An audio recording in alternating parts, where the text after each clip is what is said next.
Guys, I'm talking about preloading coil springs today, specifically within the context of getting lift height with a snap ring style shock, kind of like a Bilstein 5100.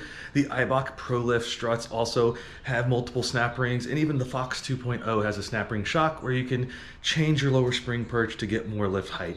And really, there's just a lot of misinformation and misunderstanding when you read through all the forums and everything. And it really kind of leads to advice such as, don't preload your stock spring. You'll kill your ride quality because excessive preload is going to hurt your ride quality, and it's better to get a lift coil where you can get the same lift height with less preload. It'll ride smoother. So let's just go ahead and jump straight to the point. All other factors being equivalent, there is no physical difference between getting the same amount of lift height with a spring of the same spring rate, whether it is a longer spring with spring perches further apart, or whether it is a shorter spring with spring perches closer together. There's no physical difference. So to demonstrate this, I'm going to throw some graphics on the screen and I'm going to walk through 3 different scenarios. And the first one is going to be what I'll call the baseline or stock configuration. This is, again, rounded numbers for ease of demonstration, so don't take it as literal truth based on measurements of actual shocks. But let's just assume that in the stock configuration, you have a 10-inch gap between your upper spring perch and your lower spring perch. Now the stock spring on the 3rd gen Tacoma is 712 pounds per inch. The stock coil spring is roughly 13 inches long, depending on how exactly you measure it, because it doesn't have flat ground ends. It has a nice spiral corkscrew type pigtail on the bottom, but let's just say 13 inches for round numbers. So that means in the stock configuration or baseline configuration, you would have to compress a 700-pound spring 3 inches to fit a 13-inch spring into a 10-inch gap. Now let's say that you move your lower spring perch up 2 full inches. Now this is not the exact spacing on a Bilstein 5100. This is, again, ease of demonstration. So now you go ahead and you have a 8-inch gap to fit a coil spring in instead of the 10-inch gap.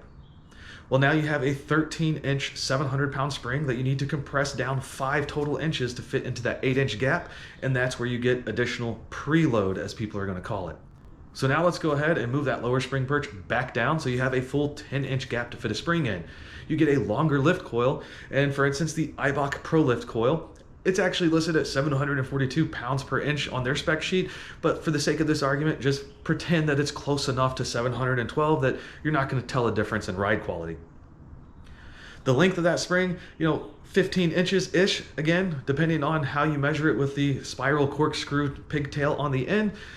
But now you have a 15-inch spring that you're trying to fit between a 10-inch gap. You have to compress that 700-pound spring down 5 inches to fit. So why is this commonly misunderstood and misexplained? And I think there's a few different reasons for it. One, I'm not going to talk about a whole lot, but psychological. You read it enough, and then you go ahead and install a suspension lift, and then you think you understand what's going on when you really don't.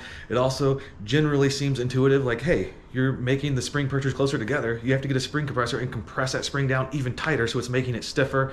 But the stiffness of a spring is purely dictated based on material properties and geometry. So we're talking about the diameter of the wire, the size of the actual diameters of the coils, the spacing of the coils, and things like that. It has nothing to do with the condition at which it is installed in.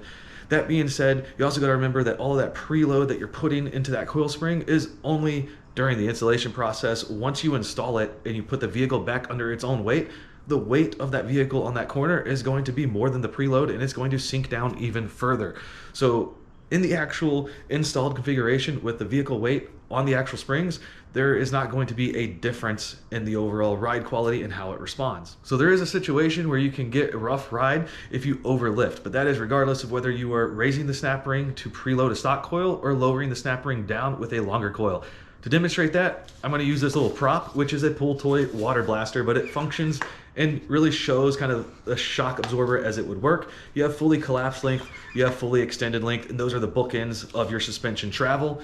If I'm designing a suspension for a stock vehicle, I'm positioning the springs and spring perches so that it is roughly right in the middle. So in this prop, I've got 9 inches of shock travel, so roughly 4.5 inches of up travel, and then you get 4.5 inches of droop travel.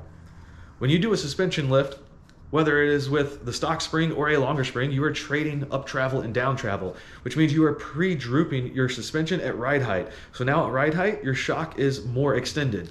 It gives you a lot of room for additional compression travel, but when you compress your tire up into the wheel well, that spring is going to snap it back down, and you can get topping out, which is where the spring snaps it back down, you're too close to the edge, and you're gonna feel that kind of clunky and abrupt and harshness.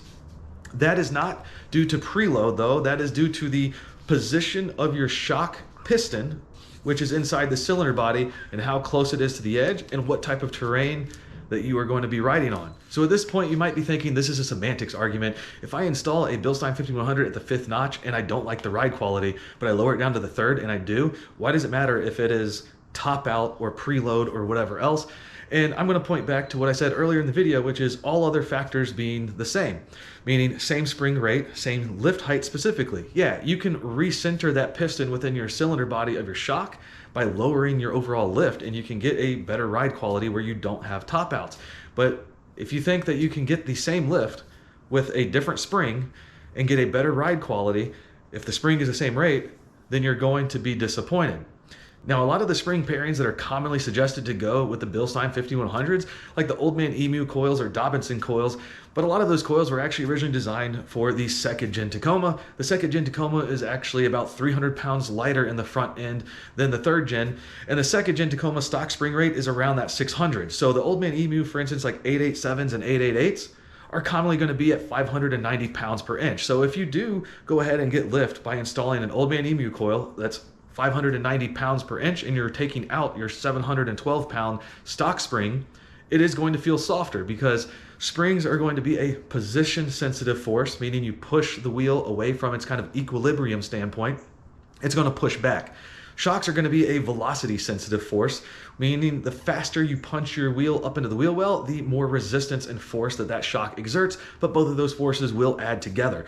So if you get a stronger shock like a Bilstein 5100, and then you get a lighter spring like the Old Man Emu, you can get a somewhat softer ride. So this conversation actually dovetails nicely with the video that I posted a couple months ago, which is the 2-year review to my Bilstein 5100 suspension setup on my truck that I still have on my truck to this day.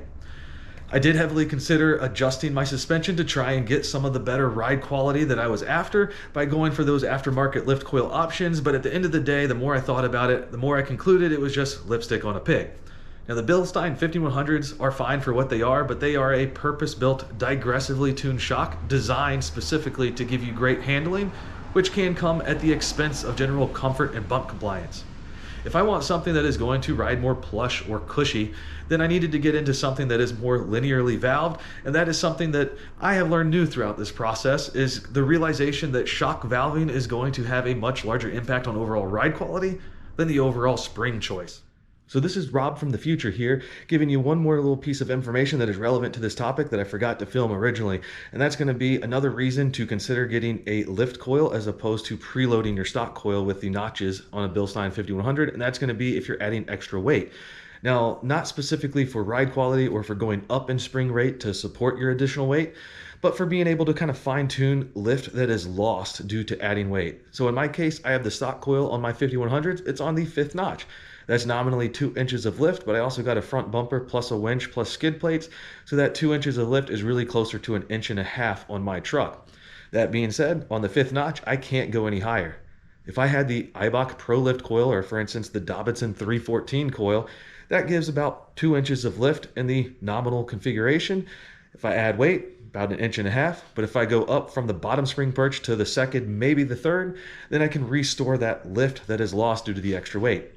Now you might be saying, hold on just a second, Rob. I've read all over the forums that you should not mix lift coils with preloading on the notches on a 5100, and that is a good general rule of thumb for the layperson that might not understand what physically and mechanically is happening and think that they can get a 2-inch lift coil, throw it on the 5th notch and get 4 inches of total lift, because now you're in that region of overlifting where your piston is closer to the end of the droop travel in your shock body, and that's going to lead to a harsh ride and other issues. You got to understand that when you add weight, let's say you get 2 inches of lift on a stock vehicle and then you add weight, you're sagging down the entire suspension, not just the springs. The springs sag down a little bit more under the weight, and that also pushes your piston within the cylinder body closer to the middle, which means that if we are looking at that shock position as the limiting factor of when you should stop lifting, then that means that you do have room to go a little bit higher. Now, the only thing that you got to be aware of is that if you move your spring perches too close together and your spring is too long and your coil gaps between the individual winds of the wire are too close, you don't want to get a situation where your spring fully collapses down, because then your spring quits being a squishy spring and it starts being a solid cylinder of steel, and that's not going to be good for your overall suspension feel. Now, if you're still skeptical on mixing lift coils with snap ring positions, I'll go ahead and reference something I threw up on the screen earlier, which is the instructions from the iBox Stage 1 Pro Lift Kit.